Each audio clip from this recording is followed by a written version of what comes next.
পাশে আছেন। কিন্তু আমাদের একটাই বক্তব্য ছিল যে আমরা তিলোত্তমার জন্য আন্দোলন করছি, তিলোত্তমার জন্য প্রতিবাদ করছি, কিন্তু আজকে তাদের এই অবরোধে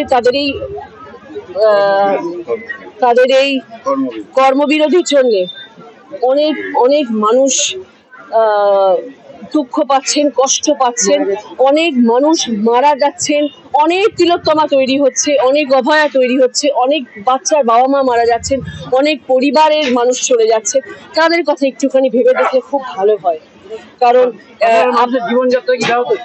সাধারণ মানুষের জীবনযাত্রা ব্যাহত হচ্ছে। সেইটা আমাদের করজোড়ে অনুরোধ সবাইকে, সব জুনিয়র ডাক্তারদেরকে, আপনারা যদি আন্দোলন থাকবে আন্দোলন করুন, কিন্তু কর্মব্যবস্থা ফিরে আসুন। দিদি, কালকে কোন্নগরে একটি মিছিল থেকে সাংসদ কল্যাণ বন্দ্যোপাধ্যায় ডাক্তারদের উদ্দেশ্যে বলেছেন খুনি ডাক্তার, কি বলবেন? না, আমি সেই ব্যাপারে কোনো মন্তব্য করতে চাই না। উনি একজন সাংসদ এবং উনি কি ভেবে, কি পরিপ্রেক্ষিতে উনি বলেছেন, কি চিন্তা ভাবনায় উনি বলেছেন, সে ব্যাপারে আমি কোনো কোন্নগরে ছেলেটি মারা গিয়েছিল আরজি করে, তার পরিপ্রেক্ষিতে উনি বলেছেন ডাক্তারদেরকে খুনি ডাক্তার। এবার দেখুন, ওনার কনস্টিটিউয়েন্সি কোন নগর, এবার সেখানে হয়তো তার পরিবারের লোকজন এসে কল্যাণদাকে ধরছেন যে কেন আমার পরিবারে এরকম ধরনের ঘটনা ঘটছে, বিচার পাক, আমরা কেন বিচার পাচ্ছি না, তিলোত্তমার জন্য আপনারা রাস্তায় হাঁটছেন, আজকে আমার পরিবারের লোক চলে গেল তার জন্য আপনারা কি মিছিল করছেন? তার জন্য কি আপনারা রাস্তায় হাঁটবেন? কবে হাঁটবেন? তাহলে আমাদের পরিবারে যারা সংসার থেকে চলে যাচ্ছে, আমাদের পরিবারের মাথার উপর থেকে ছাদ চলে যাচ্ছে, হাত চলে যাচ্ছে, তাদের জন্য আপনারা কখন মিছিলে নামবেন? হয়তো সেই প্রশ্নের সম্মুখীন হতে হয়েছে কল্যাণদাকে, তার পরিপ্রেক্ষিতে কল্যাণদা হয়তো সেটা বলে ফেলেছে। কিন্তু আমাদের আরো একবার আপনাদের সবাইকে এটাই অনুরোধ করবো যে আমাদের শান্তি ফিরে আসুক। আমরা চাই মানুষ ভালো থাকুক। জুনিয়র ডাক্তারদেরকে আমরা বলবো প্রতিবাদ রাখুন, মিছিল রাখুন, আওয়াজ তুলুন, আমরা সবাই সেই আওয়াজে সামিল হচ্ছি, কিন্তু আপনারা আপনাদের কাজে ফিরে আসুন। মানুষের সেবায় আপনারা নিযুক্ত হয়েছেন, আপনারা সেবায় ফিরে আসুন।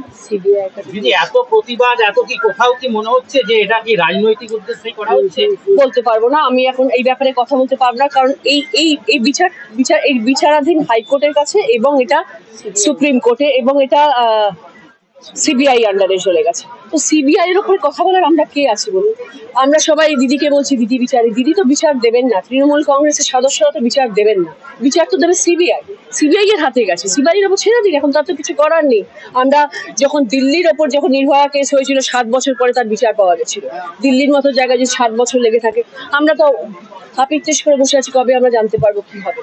মাস construction, government contractor and general order supplier. এখানে ইট, বালি, পাথর, পাইপলাইন, সাবমার্সিবল, সিমেন্ট, রড, যাবতীয় মালপত্র খুচরো ও পাইকারি দামে পাওয়া যায়। আমাদের ঠিকানা ধামসা বাজার, মির্জা মার্কেট, আরামবাগ, হুগলি।